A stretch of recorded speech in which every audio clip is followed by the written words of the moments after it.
we have the opportunity to show up differently. Anytime a situation shows up in our life that has a component of, or an adversarial nature, it is an opportunity for us to stop, to stand on the ground of spiritual principles, and our spiritual principles are about love.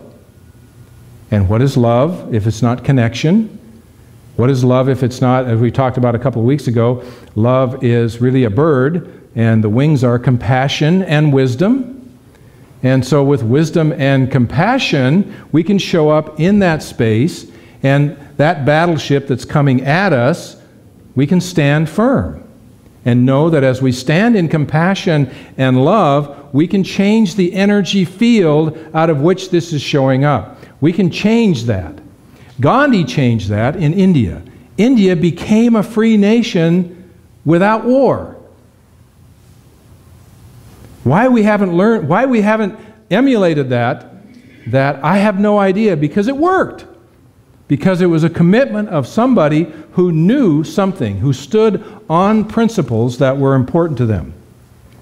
When I was in Idaho last weekend, one of my neighbors, I always go and visit this guy. You know, he's lived there most of his life, and so we were talking about, you know, stuff, and he was going to a gun show, and I said, well, you know, I hadn't gotten into much conversation about guns with him, but we got into a conversation about guns, and so he says, you want to see my guns? I said, sure. So he went into this thing, and he had a room full of guns. I mean, he must have had 30 guns, or 40, I don't know, we didn't count them, but there's all these guns, you know, and then pistols and all this stuff, you know, and then he had a big box of ammunition. I mean, he had like a huge case of ammunition. I mean, it was one thing to collect guns, but he was also collecting ammunition, you know. I said, I'm just curious, you know, why you have all this ordnance. I mean, what is it, you know?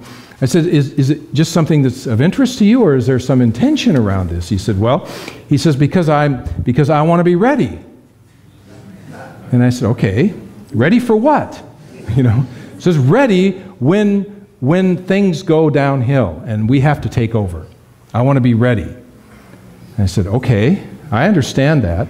You know, and immediately, you know, I was almost like ready to get into an argument, you know. I was just kind of like at that edge, you know, standing right there, and I thought, okay, I got to step back a minute. So I asked him, I said, well, tell me, Mark, what are you afraid of? I said, what are you afraid of? He said, I'm afraid we're going to lose control. And I said, well, who's we? He said, well, we, you know. I said, who is it? Are you afraid of you losing control? He said, well, yeah, I'm afraid of losing control. And I said, well, looks like you're pretty well in control to me. I said, you know, and he said, well, I said, so we talked about that. I said, you know, it feels to me, Mark, like, you know, there's a lot of fear here that's showing up in this room. That this represents fear. I said, how do you respond to that, you know? He said, well, this is just what I do, you know, this is how I take care of that. And what occurred to me is that for him, he didn't have some specific plan that he was going to implement. He was just getting ready. And I was thinking about the whole dynamic around martial arts and how martial arts shows up, and why do we go take martial arts? Why do we do, you know, karate and some of those kinds of things which are very popular? And the whole kind of message underneath that lies underneath the martial arts dynamic is that if we are strong, if we are competent, then we don't have fear. In other words, it helps us to move around in our life without fear. And so by having that sense of confidence, and I think that's certainly appropriate. That's a spiritual value to be strong. And the idea of martial arts is not that you subdue somebody. It's that you are able to protect yourself. You're able to deal with the energy that's coming at you in a way that does the least harm. That's the premise. Now, we've corrupted that to some extent in certain areas, but essentially, that's the fundamental idea behind it, is that you deal with that energy in a way that does the least harm so that you can transform it. And so if you don't hurt somebody or you do what you need to do, then you have an opportunity to transform that energy. And that's sort of the essence around it. Well, his ordinance were sort of his martial arts. Because he had this room full of ammunition, he felt less fearful. And by feeling less fearful, he's able to show up in his life in a more comfortable way. And I thought, well, I can I can accept that. I said I wouldn't light a match in his house any place, but you know, I can accept that that may be an appropriate way for him to deal with what he needs to deal with. But the truth is that Jesus said, and he kind of gave us the outline, he said, you will know the truth, and it is the truth that will set you free. You can have all the ordinance that you want in your house, but what's going to create freedom in your life is knowing what your value system is, knowing your principles, knowing the spiritual principles that exist in your life. If you know those things and you stand in those things, you will be free to live your life in a way that's appropriate for you. You'll be free to show up and be what it is that you've come here to be by knowing your values and your principles and the things that are important to you in your life experience.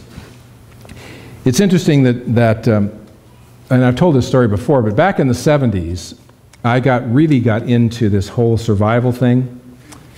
And, you know, I bought 14 acres outside of Coeur d'Alene, and we're living out there. And I think a lot of it came, you know, I was thinking back on it, and a lot of it came from, in the 50s growing up, you know, they had all these air raid things, you know, and you had to dive under your desk, you know. I remember the whole thing where, you know, okay, you know, and boom, underneath your desk, you know, waiting for the nuclear explosion to go, you know, the whole kind of thing. That whole consciousness sort of permeated. And so when I got into where I felt like I had some control of my life, you know, basically I started like, okay, I moved out into this acreage, big gardens. I had wood to last me for like 2 years. I got a water system that was underground. I was getting ready, you know. I was there. My next step was a windmill for energy, you know. I kind of had that. I was trying to figure out how to do that, and it wasn't about environmental stuff. It was, you know, strictly about, you know, protection. It was about fear.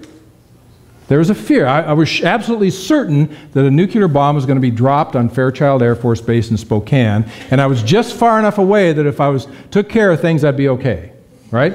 I had that all pretty much figured out. And so then we were on a trip. Went to Minnesota to visit the in-laws. Driving back, North Dakota, stopped for the night in Dickinson, North Dakota. It was May 18th, 1980. And Mount St. Helens went off, right? Okay. And where was I? In the middle of North Dakota. I was not in my compound. My compound was worthless to me.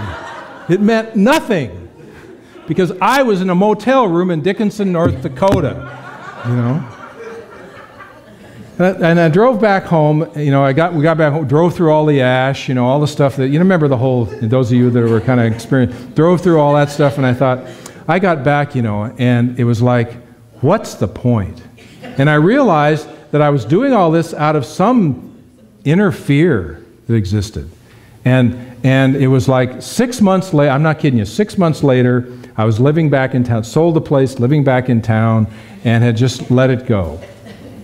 Just let it go, because I realized I could prepare until I was blue in the face, and if Spirit was guiding the process, I could be in, you know, someplace else, and you know, unless I stopped living my life and just stayed in one spot, you know, I wasn't going to do that. And so the only way to do that is to stand on solid ground and say, what's really important to me? Is it important to me to live out of fear or live out of love? It's important to me to show up as a servant and recognize that, you know, why should I get caught up in all this stuff? And it was a very much a transformational moment or a period of time in my life that actually allowed me to end up in ministerial school and to continue moving on. And without that explosion, maybe I'd still be back there with windmills all over my property looking, I don't know, who knows what would have happened, but that's what happened.